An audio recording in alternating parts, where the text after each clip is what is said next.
El tema que veremos ahora es el ciclo de vida organizacional. Cuando nosotros hablamos de un ciclo de vida empresarial, significa no tanto de que las empresas van en una introducción, en un desarrollo, en un crecimiento, en un declive. En este caso, a diferencia de los productos que comúnmente nosotros consumimos, cuando hablamos de un ciclo empresarial, nos estamos refiriendo a estos cambios que las empresas llegan a tener en el momento en el que van teniendo algún cambio o que el mismo ambiente externo los va obligando a generar cambios organizacionales. Dentro de lo que es el ciclo de vida organizacional, prácticamente hablamos de estas transformaciones por las cuales va pasando una empresa a lo largo de su vida. Es decir, en algunos casos nosotros podremos creer que la empresa así va a perdurar por siempre, pero es imposible que pueda perdurar de la misma forma en la que comenzó.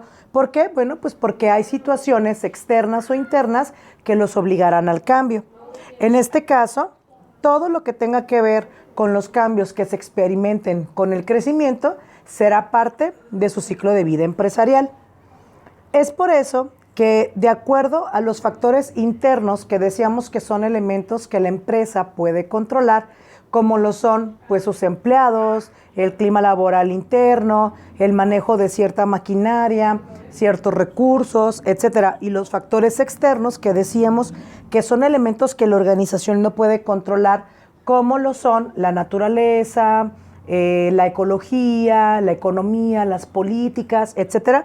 Estos factores prácticamente generan ciertas circunstancias o ciertos cambios que harán que las empresas se adapten ante ciertas situaciones si es que quieren generar, obviamente, un cambio o un crecimiento. Es por esto que cuando nosotros hablamos de este ciclo de vida es que pasen por ciertas etapas de crecimiento. Y estas etapas de crecimiento al final tendrán la exigencia de ciertos elementos, herramientas, estrategias o, por qué no, hasta de puestos. Entonces, cuando hablamos nosotros de este ciclo de vida, estamos hablando de esta modificación estructural en algunos casos que debe de tener la empresa. Ya lo escuchábamos antes con Porter en la parte de sus fases, en donde él decía que bueno, que pues prácticamente la empresa, si no tiene unos buenos cimientos, difícilmente podrá atravesar todas estas situaciones que vayan sucediendo en el camino. Es por eso que todas las empresas, al momento en el que van transcurriendo en el tiempo, van a requerir generar ciertos cambios. ¿Por qué? Porque no funciona lo mismo hace 5, 10, 15, 20 años. Y ya lo vemos en el libro de Kaizen. Es decir, nosotros debemos de estar con mejora continua. Pero el ciclo de vida pasa por ciertas etapas. Una de ellas, y la primera que vamos a ver el día de hoy, es la etapa empresarial. Esta etapa básicamente es la etapa como de introducción de una empresa. En este caso, por ejemplo, generalmente encontramos microempresas que las atienden 3, 5 o menos de 10 personas.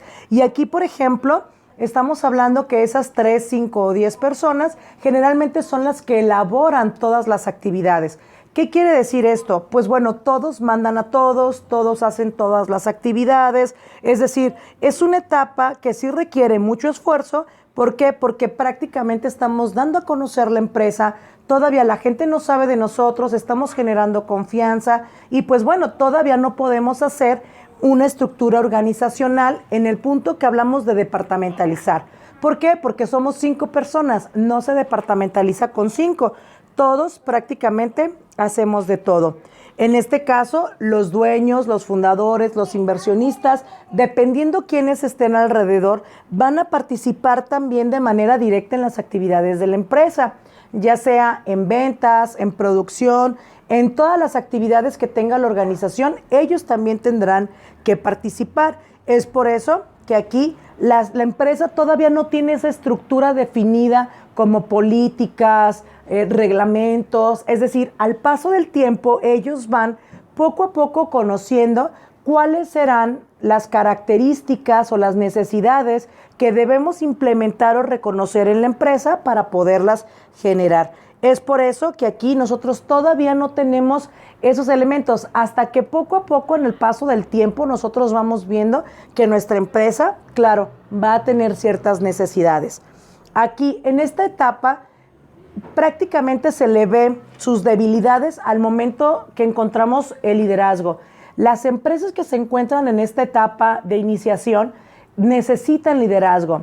Todas las empresas, cuando no tienen liderazgo, están prácticamente destinadas a la quiebra. ¿Por qué? Porque todas las empresas requieren, o todos los organismos requieren, que haya una persona que los guíe, que haya una persona que los lleve. Entonces, en este caso, cuando no existe liderazgo, bueno, pues las empresas empiezan a tener ciertas problemáticas.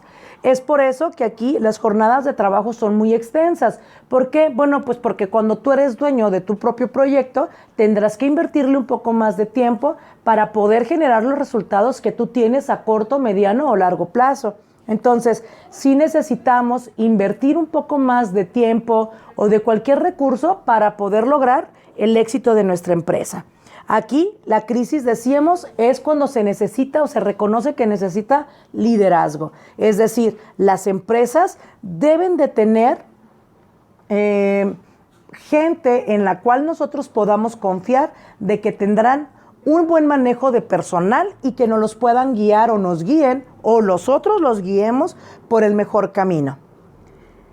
Aquí prácticamente cuando nosotros hablamos de cuáles son las actividades que hace la empresa, bueno, básicamente se enfoca en lo que tiene que ver con nosotros, por ejemplo, buscar nuevos clientes, abrir la cartera de clientes, generar nuevas líneas de trabajo. Es por eso que cuando nosotros vamos a pasar ya a otra etapa, es decir, un año más o menos, año y medio, ya empezamos a deslindar actividades. Una empresa que no tiene este deslinde de actividades con sus subordinados, bueno, pues obviamente va a hacer que todos los procesos se retrasen. Ya cuando nosotros cambiamos de etapa, ya debemos de ver la necesidad de reestructurar y de rediseñar la empresa.